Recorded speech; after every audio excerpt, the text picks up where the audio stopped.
नस्ल, जाति, समुदाय या किसी शंका के आधार पर एक टोला एकत्रित होकर किसी को मार देता है तो उसमें मैक्सिमम फांसी तक की सजा की है। स्नैचिंग के लिए कोई कानून नहीं था, चैन स्नैचिंग होते थे, मोबाइल होते थे और अलग अलग धाराओं में अंत में कानून के गैप का फायदा उठाकर वो छूट जाते हैं थे। स्नैचिंग के लिए भी हमने कानून लाया है।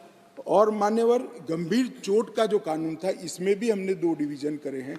किसी के सर पर लाठी मार दी, इंजर्ड हुआ तो उसको सजा तो होनी चाहिए, परंतु लाठी मारने के कारण वो ब्रेन डेड हो गया या अपाहिज हो गया तो इसकी सजा इतनी नहीं होनी चाहिए। तो संपूर्ण अपाहिजता या तो ब्रेन डेड के केस में हमने 10 साल तक का कठोर दंड देने का प्रावधान किया है, इसको सेपरेट किया है। मान्यवर, गंभीर चोट का जो खंड 117 है उसमें 10 साल की उम्र कैद का हमने प्रावधान किया है। इसके अलावा भी ढेर सारे बदलाव किए हैं मान्यवर, मैंने प्रमुख बदलाव भी आपके सामने। अब मैं भारतीय नागरिक सुरक्षा संहिता की बात करूंगा। मान्यवर, इस देश में न्याय प्राप्त करने में सबसे बड़ी बाधा है तो गरीबों के लिए तो आर्थिक बाधा है, मगर हमारे संविधान ने इसकी योजना बनाई। गरीब से गरीब व्यक्ति को शासन के द्वारा वकील भी दिया जाता है, न्याय भी मिलता है, परंतु न्याय मिलता ही नहीं। कल ही मुझे माननीय रक्षा मंत्री में बिल पेश कर रहा था, बता रहे थे 2003 में कोई एक्सीडेंट हुआ था, इसका साक्षी का सेवन 2023 में कल ही माननीय रक्षा मंत्री जी के साथ आया है। सजा कब होगी वो तो अभी किसी को मालूम नहीं। मानिए सालों के सालों तक तारीख पे तारीख पढ़ते रहते हैं। पुलिस न्यायपालिका को दोषित करती है, सरकार पुलिस और न्यायपालिका दोनों को दोषी करते हैं, और पुलिस और न्यायपालिका बैठती है तो सरकार को दोषित करती है।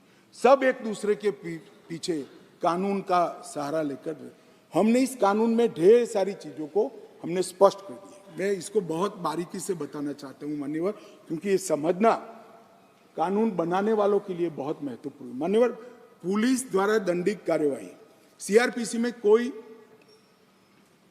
समय निर्धारित नहीं।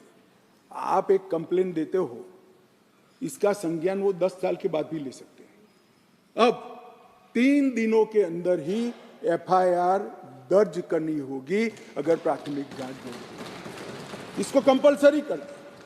और 3 से 7 साल की सजा के मामले में 14 दिनों के अंदर प्रारंभिक जांच, आरोप सही है या गलत है, इसका प्रारंभिक जांच देकर एफआईआर करनी पड़ेगी। तो ज्यादा से ज्यादा आप 14 दिन तक प्रारंभिक जांच कर सकते हो, और छोटी सजा है तो 3 दिन के अंदर ही एफआईआर रजिस्टर करनी पड़ेगी। सबसे पहली न्याय में समय की कटौती यहां होगी। अब जांच रिपोर्ट जो जिला मजिस्ट्रेट को भेजना है, इसके लिए भी कोई समय के प्रावधान नहीं था, हर कर दिया। अब 24 घंटे में तलाशी रिपोर्ट के बाद 24 घंटे में उसको न्यायालय के सामने रख दिया जाएगा, आप उस पर बैठ नहीं सकते हो। मेडिकल प्रैक्टिशनर और चिकित्सा जांच की रिपोर्ट, मेडिकल हुआ, कोई समय मर्यादा नहीं। जब उसकी आत्मा कहेगी, जब उनको समय होगा, सारी परेशानियों से वो मुक्त होगा जाए, तब देंगे। अब हमने बिना किसी देर से बलात्कार पीड़िता की रिपोर्ट को भी 7 दिन के अंदर पुलिस थाने में और न्यायालय में डायरेक्ट भेजने का काम हमने यहाँ निश्चित किया। मान्यवर, पहले चार्जशीट का समय नहीं, 60 से 90 दिन में चार्जशीट करने का एक कानूनी प्रोविजन था, परंतु री इन्वेस्टिगेशन, मेरी जांच चालू है, ऐसा कर सालों तक चार्जशीट लटकाए जाते थे, केस लटकाए जाते थे और लोग केस से परेशान होते। हमने कह दिया कि 60 से 90 दिन का जो समय था वो तो रहेगा, और 90 दिन के बाद और 90 दिन तक ही फर्दर इन्वेस्टिगेशन कर पाओगे। अगर 90 दिन के बाद फर्दर इन्वेस्टिगेशन करना है तो कोर्ट से ऑर्डर लेना पड़ेगा।